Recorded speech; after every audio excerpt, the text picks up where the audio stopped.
السلام عليكم يا صديقي. في حلقة النهارده هنتكلم عن كابتن عماد النحاس والطفرة اللي قدر يعملها في أداء النادي الأهلي في خلال الثلاث ماتشات اللي فاتت. حد هيسألني ويقول لي هو في خلال 3 ماتشات قدر يعمل طفرة؟ هقول لك خليك معايا وأنا هقول لك. كابتن عماد النحاس بعد رحيل كولر استلم فريق مهلهل نفسيا ومدمر نفسيا ومدمر معنويا، فالحاجه الاولى اللي كانت على عاتق عماد النحاس ان هو يقدر يعملها ان هو يهيئ الفريق ان الدوري لسه قدامنا وان دي مش اخر الدنيا، وده بالفعل اللي حصل وشفنا اداء كبير قوي من لعيبه النادي الاهلي في ال3 ماتشات اللي فاتت. بس مش دي التريكات الفنيه اهم.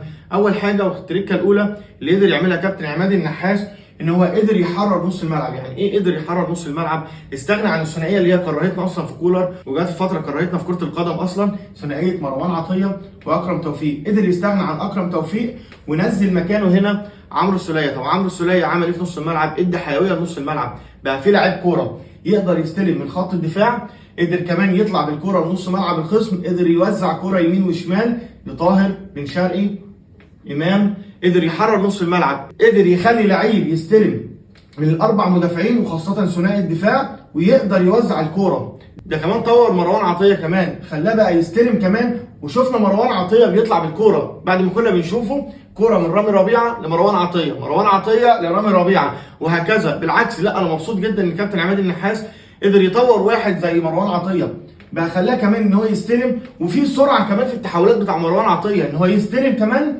من الدفاع ويجري على طول لقدام ويلعب بينيات. دي التركه الاولى، ودي تركه اثرت معانا كتير قوي في نص الملعب، واثرت كمان في نقل الكره من نص ملعبنا لنص ملعب الخصم.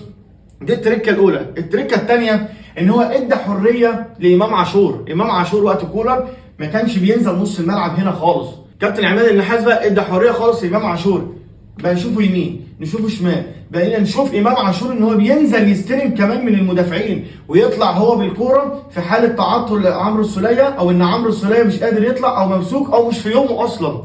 فدي عملت طفره كبيره قوي. امام عاشور يعني ده العاده بتاعه اساسا ان احنا حتى مع كولر كنا بنشوفه المستوى ده، ولكن مع كابتن عماد النحاس بقى مستوى تاني خالص، بقى حريه اكبر، بقى حتى في قوه كده ونشاط في امام عاشور على غير العاده. فانا مبسوط صراحه ان الكابتن برضه عماد النحاس قدر يلعب على النقطه دي، ان قدر يحرر امام عاشور، لان هو صراحه فعلا النقطه القويه بتاع النادي الاهلي.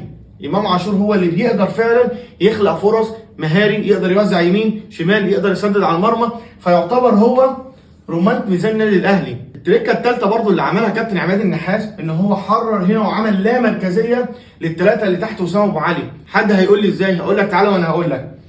طاهر موجود هنا، بن شرقي موجود هنا، امام عاشور. في اول نص ساعه في ال3 ماتشات اللي فاتت ايه اللي حصل؟ بتلاقي طاهر بيجي هنا مكان امام بيجي هنا، بن شرقي بيجي هنا، طاهر هنا. فده بيعمل ايه؟ بيعمل خلل في دفاع الخصم، وده اللي خلى النادي الاهلي بيسجل اصلا بدري وفي الاوقات الاولى، ان ده طبيعي يعمل لك خلل هنا في دفاع الخصم، فهتقدر تخترق، هتقدر تجيب اجوان. فشابوه كابتن عماد النحاس بصراحه. شويه تريكات كده بسيطه كنا مفتقدينها، وكنا مفتقدين بسببها النادي الاهلي، شويه تريكات قدرت ترجع النادي الاهلي اللي احنا عارفينه.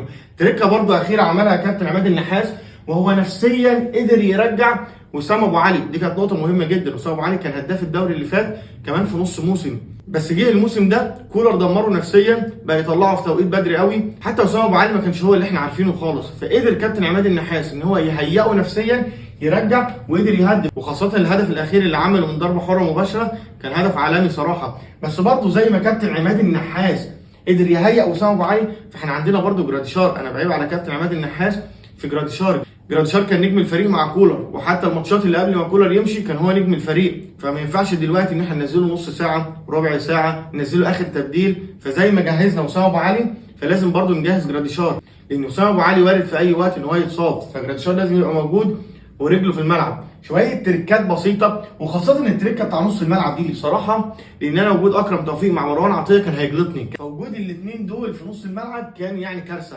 فكابتن عماد النحاس بتريكه بسيطه قدر ينزل هنا كابتن عمرو السوليه 60 دقيقه بياخد منه اللي هو عاوزه، يروح منزل قفشه بقى يكمل بقى التركايه اللي هو بيعملها عمرو السوليه اخر نص ساعه. بينزل فريش، بينزل يقدر برضه يستلم، بيقدر يعمل واجبات عمرو السوليه، يقدر يوزع الكوره، فبيحصل استحواذ كبير قوي للنادي الاهلي. تركات بسيطه عملها كابتن عماد النحاس، اتمنى اكون وصلتها كويس. وقول لي رايك في الكومنتات، وقول لي توقعك للدوري هيكون ايه، وان شاء الله الدوري هيكون اهلاوي، بس قول لي برضه توقعك في الكومنتات. سلام.